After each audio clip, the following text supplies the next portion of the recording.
पहलगाम की आतंकवादी घटना में भावनगर के जो 2 लोग मारे गए, उसका एक चश्मदीद हमारे साथ है इस वक्त।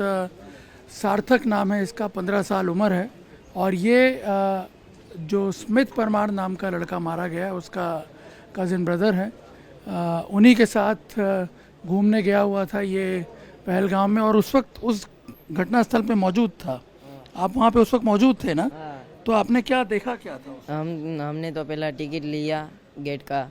टिकट लेके हम फोटो खींचे और सब लोग बातचीत कर रहे थे और दो मिनट के बाद फायरिंग हुई। हमको लगा है फटाकड़ा फूटा, पर 2 मिनट के बाद फिर आतंकवादी नजीक आ गए और सबको મારને લગે। એમાં એવું અમને એમ લાગ્યું કે હવે ભાગવા જેવું છે, એટલે અમે ભાગવાનું કરતા હતા।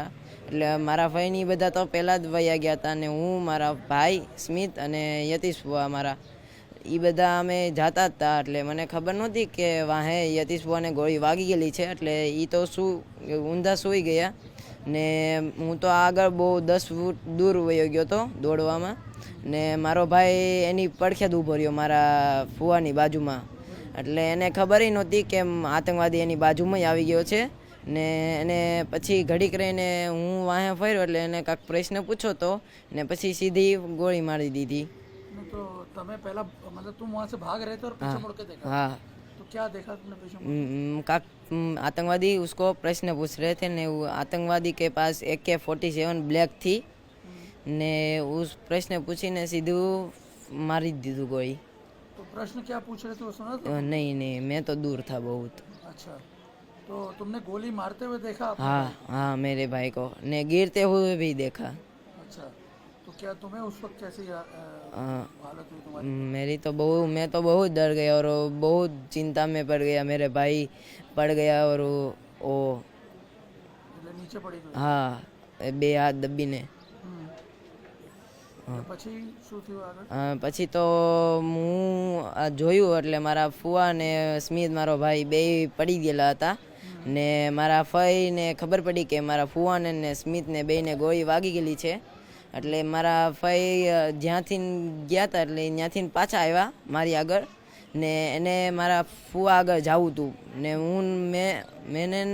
મેં ના પાડી નથી જવું, તોય તે ન માન્યા। એટલે ઘડીક મારા ફુવા આગળ ગયા ને પછી મારા ભાઈ સ્મિત આગળ ગયા। એટલે સ્મિતને તો હું ને મારા ફઈથી ને ઢળીને મેન ગેટ હતો ત્યાં તો મેં એને સુવડાવ્યો ને મને એમ લાગ્યું સિચ્યુએશન બહુ જ ખરાબ છે। એટલે પછી અમે ભાગવાનું બહુ નક્કી કર્યું મેં ને એને તો નહોતું જવું મારી હારવાર, એને ફુવા આગળ જ રહેવું હતું મારા, તોય તમે એને ગમે એમ કરીને નીચે હું લાવ્યો મારા ફઈને। તમે આતંકવાદીઓને જોયું હતું?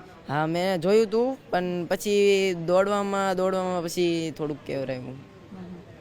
પણ એ વખતે ત્યાં આખું માહોલ શું હતું? બહુ દોડ ભાગ મેં। અચ્છા, બધા ભાગદોડ? હા, ભાગ દોડ હતી અને અમુક પરિવારને ગોળી લાગી હતી એટલે બધા અમુકને એની આગળ બાજુમાં હતા, એમ હતું। કુંડાળું હોય હતું ને એવું બધું હતું। શું વાતચીત કરતા હતા, શું પ્રશ્નો પૂછતા હતા? એ તો નથી, नहीं, मैं दूर था ना इसलिए। और फिर उसके बाद क्या हुआ, मतलब आप खींच के बाहर लेके आए? हाँ, मेरे भैया को खींच के बाहर लाया। मुझको तो पता था वो नहीं रहा, पर मुझे लगा वो बच जाए तो बच जाए, इसलिए मैंने ऊँक के मेरे फई को नीचे लाना ज़रूरी समझा, इसलिए मैंने नीचे लाया फई को। पर उस वक्त डर लग रहा था क्या? डर तो लग रहा था, પણ બીજું વસ્તુ એ હતું કે મારા ફઈને બચાવવા એ મારી પહેલી જિમ્મેદારી હતી। એટલે મેં મારું ફઈનું જોયું મેં, એટલે જલ્દી ભાગવાનું જ વિચાર્યું મેં। તો આ કેટલા વખત ચાલ્યું હશે આ? 5 મિનિટમાં બધું પૂરું કરી નાખ્યું એ। અચ્છા, 5 મિનિટમાં બધું? હા, ને અમુક માણસો હતા એ બધા ભાગી ગયા। અચ્છા, પણ ત્યાં આજુબાજુના જે લોકો હતા, જે સ્થાનિક લોકો હતા, એ લોકોએ કોઈ મદદ ના કરી? નહીં, એ અમારે ઘોડાવાળા હતા એ બધા તો ભાગી જ ગયા ને ઘોડા મૂકીને ભાગી ગયા ને હું ને મારા ફઈને નીચે અડધે સુધી હલાવીને લાવ્યો માંડ અને પછી નીચે સુધી હલાવીને અડધા પોઈ ગયા। એટલે ત્યાંના પછી લોકલ લોકો હતા એ બહુ સારા હતા નીચેના, એટલે એ તો બધાને ઘોડા લઈને આવતા જ હતા ઉપર બધાને લેવા માટે. એટલે મેં મારા ફઈને ઘોડામાં બેહાડ્યા ને હું ઉઘાડા પગે નીચે આવ્યો. તો જો તમે પાછળ રહી ગયો હોત હા, તો તમને પણ ગોલી વાગી ગઈ હોત? એ તો મને નથી ખબર. વાગ્યું હોય તો ભલે, અચ્છા, એ નહીં પતા. નહીં પતા. પણ બધા ભાગવાનું ક્યારે શરૂ કર્યું, કઈ રીતે ખબર પડી? પહેલા વાર 2 વાર ગોળી વાગી ફૂટી, એટલે અમુકને જ ખબર પડી ગઈ હશે, એટલે એ તો ભાગવા માંડ્યા ને અમુકને વાગવા માંડી, એટલે એની લીધેથી બધા ભાગવા માંડ્યા. ઓકે. અને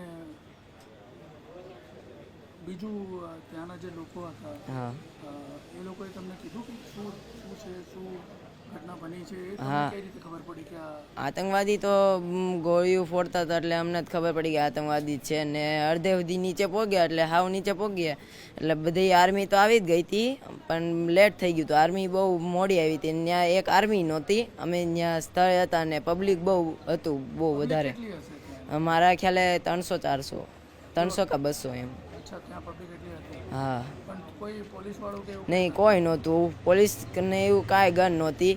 ને ગન હોત તો મારે અહીંયા થોડીક તેવડ હોત તો હું સામનો કરે જ, પણ ગન નહોતી ને કાંઈ કુછ નહીં કરી શકતા મેં. તો જે તમારા ફુવા છે, હા, યતીશભાઈ, હા, એમને પહેલા જ ગોલી વાગી? હા, એને પહેલાં વાગી ગઈ, પછી મારા ભાઈને. પણ તમારા ફુવાને વાગતા તમે નથી જોયું? નહીં, એ મેં વાગતા એ નથી જોયું, પણ એ પડતા હોય ને એ મેં જોયું છે. તો એ દ્રશ્યો હવે યાદ આવે છે? हाँ, याद तो आवे थे ना, ये मेरा भाई और फुआ था इसलिए. क्या मतलब क्या दिमाग में विचार आता ये नो हो ना सकता, अच्छा नहीं हुआ. ने मेरे फुआ शुरुआत में ही ना पाड़ रहे थे, નથી જવું, ગભરામણ થાય છે. ને મારા ફઈ ને ફુવાની બધા, મારા ભાઈની બધાને ઈચ્છા હતી કે અમે બધા અહીંયા આવ્યા છીએ તો જી આવી તે ઘોડામાં બેઠીને. હા, એટલે પહેલગામ જવાનું કોઈ પ્લાનિંગ નહોતું? નહીં, પ્લાનિંગ તો હતું જ તે, પણ પછી શરૂઆતમાં ડર લાગ્યો, એટલે પછી બંધ કરવાનું વિચાર્યું, પણ અમે પછી તોય તે ગયા. અને શું લાગે છે હવે જે રીતે આ ઘટના બની છે? હવે તો આતંકવાદીને ખોજીને એનો હરખો નિકાલ કરવો જોઈએ, ને હવે બીજી વાર ન બને એની માટે સુરક્ષા રાખવી જોઈએ બધી જગ્યાએ. તો સુઈ શકો છો સારી?